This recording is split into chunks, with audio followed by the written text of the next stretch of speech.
नमस्कार दोस्तों, राजस्थान जी के महत्वपूर्ण वन लाइनर सीरीज में आपका एक बार फिर स्वागत है। आइए चलते हैं, देखते हैं क्वेश्चनों को। तो जो पहला क्वेश्चन है, राजस्थान का गांधी। ध्यान देना, राजस्थान का गांधी किसे कहा जाता है? तो जो गोकुल भाई भट्ट है सिरोही के, इन्हें राजस्थान का गांधी कहा जाता है। यानी जो राजस्थान का गांधी है वो गोकुल भाई भट्ट को कहा जाता है।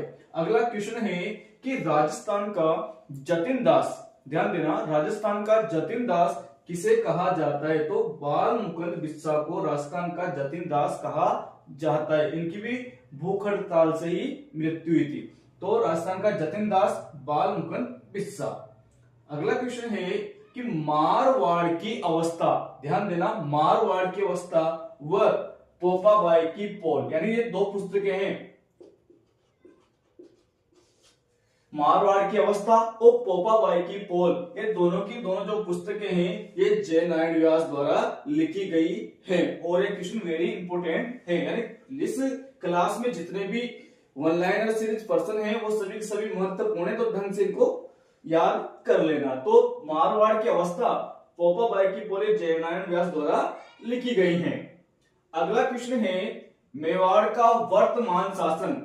मेवाड़ का वर्तमान शासन जो पुस्तक है ये आपके माणिक्यलाल वर्मा द्वारा लिखी गई, मेवाड़ का वर्तमान शासन। अगला है, राजस्थान का लौह फुरुष किसे कहा जाता है? ध्यान देना, राजस्थान का जो लौह फुरुष है वो दामोदर व्यास को कहा जाता है, जबकि भारत का लौह पुरुष सरदार वल्लभ भाई पटेल को कहा जाता है। तो राजस्थान का लौह पुरुष किसे कहा जाता है? दामोदर व्यास को। अगला क्वेश्चन है, वेरी इंपोर्टेंट क्वेश्चन है कि लसाड़िया आंदोलन का संबंध किससे है? तो जो लसाड़िया आंदोलन है इसका संबंध गोविंद गिरी से है। ध्यान देना, वेरी इंपोर्टेंट क्वेश्चन है कि लसाड़िया आंदोलन किससे संबंधित है? गोविंद गिरी से। अगला प्रश्न है कि संप सभा की स्थापना कब और किसने की?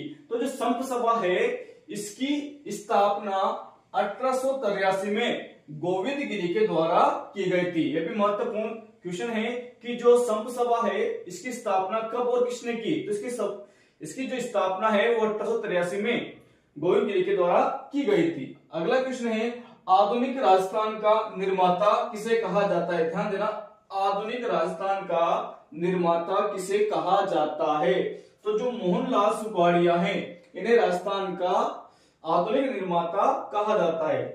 और एक बात और ध्यान रखना कि जो मोहनलाल सुखाड़िया है ये राजस्थान के सर्वाधिक समय तक रहने वाले मुख्यमंत्री है। लगभग 17 वर्ष तक राजस्थान के मुख्यमंत्री रहे थे, ध्यान देना। और इनका जो जन्म है वह झालावाड़ जिले के झालरापाटन में हुआ था। अगला क्वेश्चन है, यह भी महत्वपूर्ण क्वेश्चन है कि एक ही आंदोलन किसके द्वारा चलाया गया था? ध्यान देना, एक ही आंदोलन किसके द्वारा चलाया गया?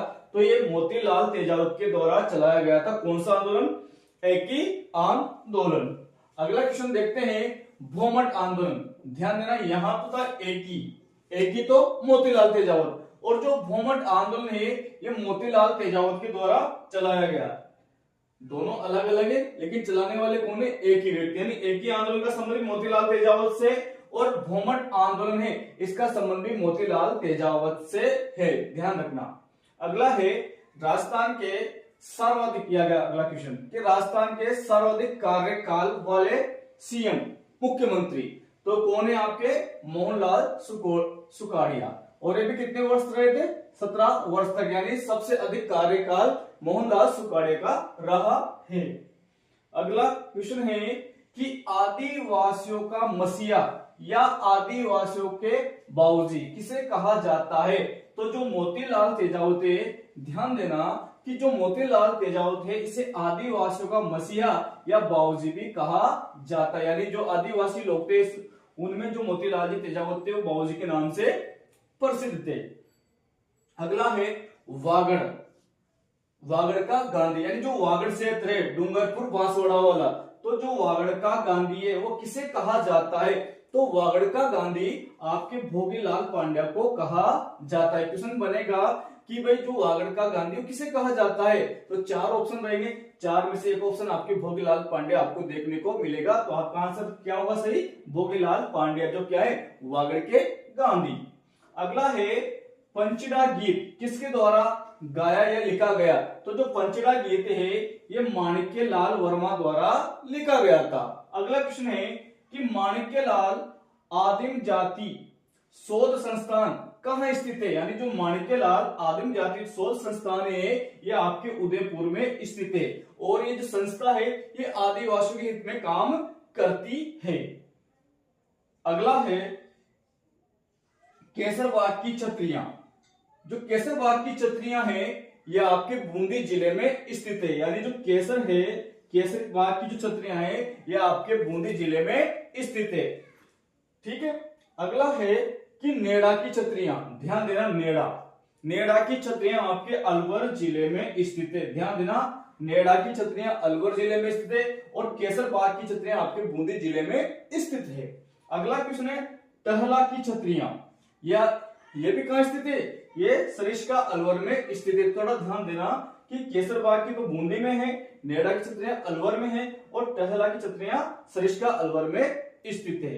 तो ये आज आपकी क्लास थी, इस क्लास को आप एक से अधिक बार 2 या 3 बार देखें तो आपके जो जितने भी क्वेश्चन है ये आपको आसानी से याद हो जाएंगे। किसी भी चीज को याद करने का सीधा सरल तरीका है उसको बार बार अभ्यास किया जाए। थैंक यू, धन्यवाद।